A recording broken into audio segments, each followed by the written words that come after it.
everybody, and welcome back to another dense review. Today we're going to be talking about Tell Me Why, which is free for the month of June because it's Pride Month and it is related to Pride Month and, you know, the LGBTQ community. So it seems fitting that they give it away every June, all 3 chapters.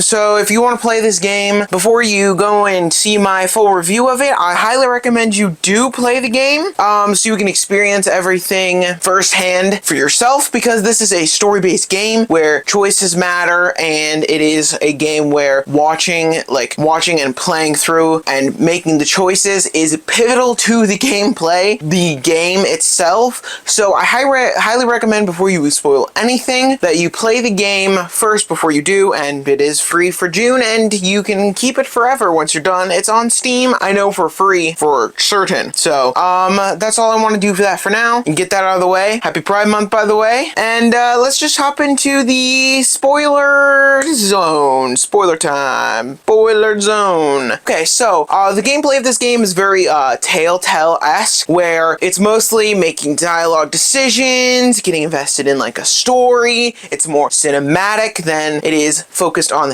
gameplay itself, where you have multiple choices that you choose. There's a slight wandering around different environments that they bring to you, and like reading little bits of lore and stories and finding little collectible thingies. But mostly it's about the story of our protagonist, Tyler and Allison. Yes, Tyler and Allison. I'm gonna vaguely go over the story a little bit, because at least my playthrough of the story, because, you know, everyone's version is different, everyone's decisions are different, but Tyler cuts his hair, when pre-transition, cuts his hair, goes to show his mom, and mom pulls a fucking shotgun and chases after him, and Allison stabs the mom in the back to protect her twin's brother.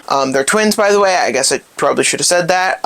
And you go, as you're going to go, Tyler takes the blame and gets sent to juvie fireweed, I think they call it. It's like a troubled youth center, like jail thingy. But when Tyler comes back to the town that they live in, and they're going to sell the house, but they get these like visions and of like the past memories, and they share each other's memories that they can see between each other, and they're trying to uncover what really happened that night after they find in their mom's room a book about how to raise a transgender child, making them think that maybe the mom wasn't just being homophobic or transphobic, and it takes them in a spiral, uncovering a story of where the parents came from, how that night went down, how each member of the town is intricately laced into the story, and how it all really went down on that day in 2005. I think this movie takes place in 2015, 2016, so fairly I guess it's not really modern.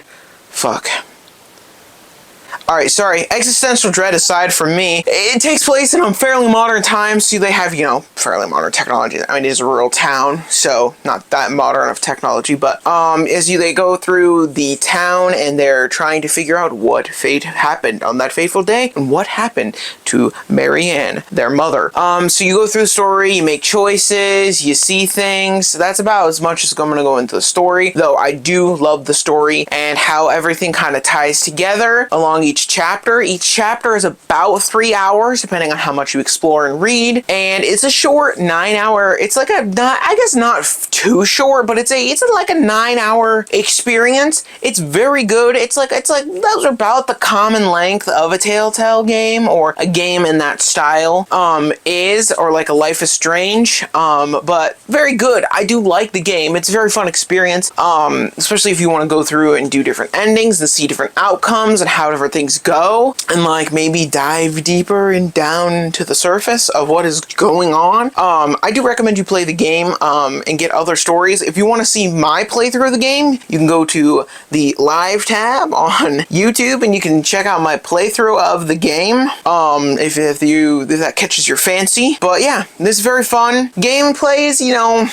it's par for a game of this caliber, so it's not really anything I'm It's not unless it's going to be like seat your pants gaming, but it's a good casual time and where you can just kind of chillax, make a few story decisions. There's not really any like QTE, so there's not really anything like that you need to worry about. Like for that, you can kind of just sit back, relax, just kind of cruise through the story like you're watching a TV series or something like that. It is very fun though. I recommend you play it if you can, especially if you like those style of games. Even if you don't normally like video games, I would recommend this is a good game, like a starter game. It's not really that gameplay heavy. I will want to complain about something in chapter 2. Finding the information in the police precinct is fucking annoying. I didn't like that section. It kind of was boring and you're just reading through numbers and stuff. Maybe my brain just didn't work, but I just was done. It was not fun.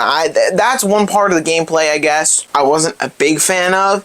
But hey, maybe you like it. I just kind of spammed the boxes because there was no punishment to get the information I wanted. So do with that as you will, I guess. But other than that though, I really like the game. Now you're probably like, shut up and just get to the ranking, all right? Rank them. It's ranking time. Okay, chill, man.